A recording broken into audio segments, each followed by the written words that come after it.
entende como fobia social?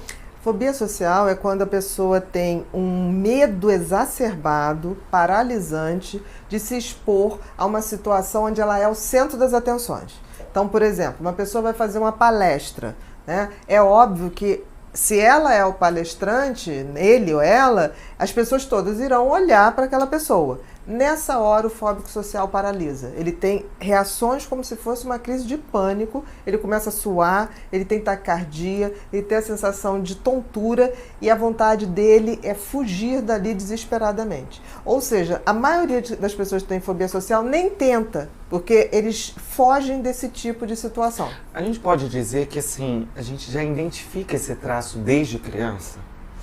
Olha, você pode ter alguns traços de criança, sim, né? Nas festinhas de colégio, pode ocorrer isso. Mas é importante que a gente entenda, assim, existe a tendência de ter uma criança mais introvertida ou tímida e fóbica social. São coisas diferentes. Por exemplo, a timidez é uma questão que não é uma fobia social. A timidez é uma característica.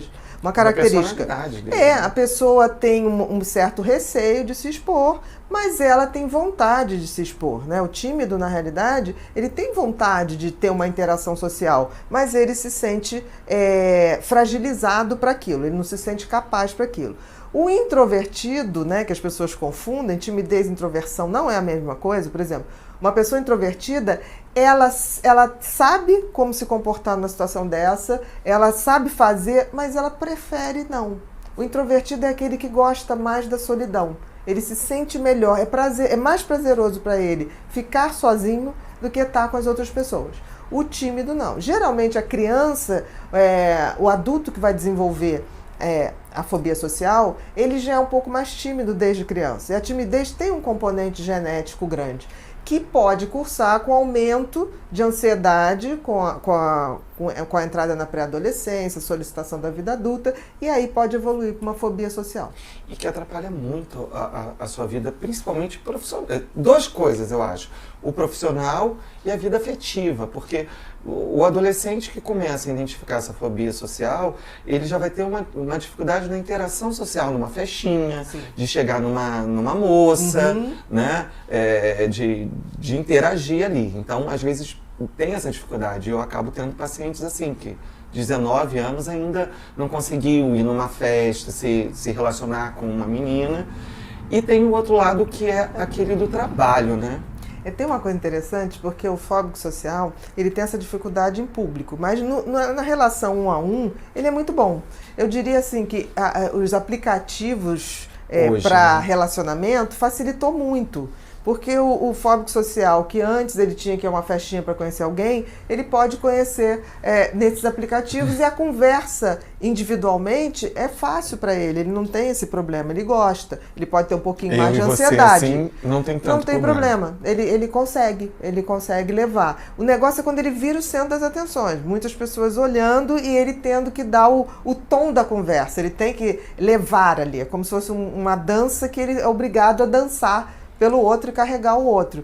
Então tem esse componente. Eu diria que afetivamente traz muito prejuízo, mas profissionalmente traz muito mais.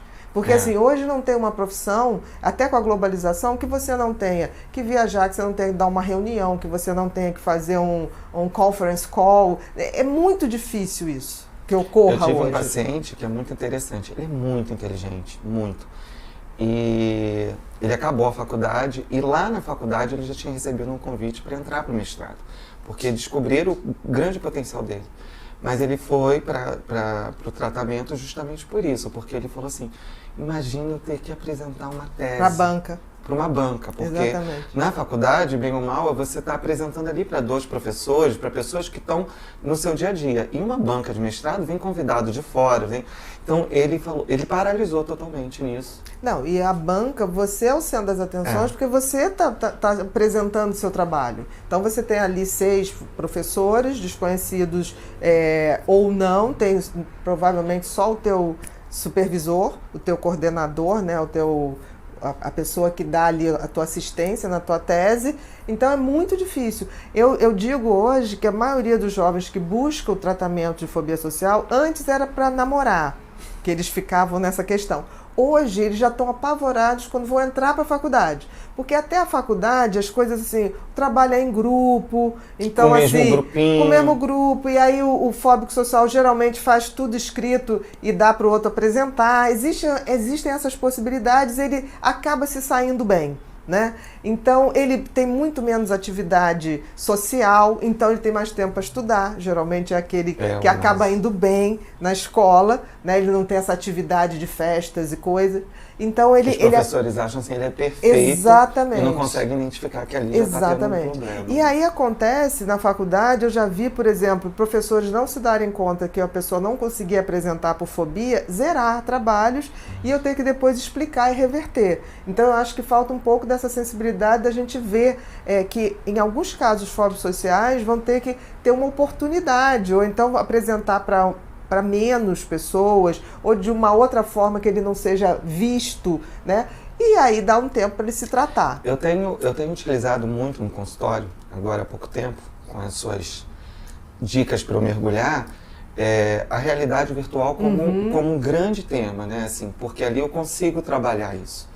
E tem trago bastante efeito, assim, pelo menos para uma paciente no ano passado que precisou fazer uma apresentação. Ela estava vindo bem na faculdade. Quando chegou aquele momento que começa a ter as apresentações de trabalho, ela bloqueou, porque ela ia ter que ter 15 minutos para falar. Esses 15 minutos ela ficou sonhando eternamente sobre ela isso. já entrou em ansiedade. E aí a gente começou antes. a trabalhar dessensibilização com a realidade virtual. E foi, assim, muito bacana. Valeu muito a pena no final do ano. Ela agora, né, no mês de janeiro, ela chegou já falando assim para mim, nossa, como me fez bem, como que eu evoluí com isso, eu vi que não é um bicho de 7 cabeças. Porque a realidade virtual trouxe essa coisa de você poder fazer a situação sem ter que ir na situação. Então, por exemplo, um jovem, você não pode ir com ele simular uma apresentação de uma banca. Você pode mais ou menos simular com você. E o interessante agora dos softwares, né, é que esse tipo, principalmente para a realidade virtual, você pega a temática que aquela pessoa precisa e você produz que ele fale na realidade virtual para as pessoas. A plateia não vai interagir com ele, só vai ter uma pessoa no software que interage. Entretanto, ele vive aquilo certinho ali, o que vai ter que acontecer e se a boca começar a secar, ficar, como que eu reajo? E aí a gente pode ir trabalhando isso de uma forma muito legal. E pode se criar uma coisa de uma realidade virtual também, botar uma população ali maior, nem que seja fictícia. Né? Isso pode fazer. Agora, saindo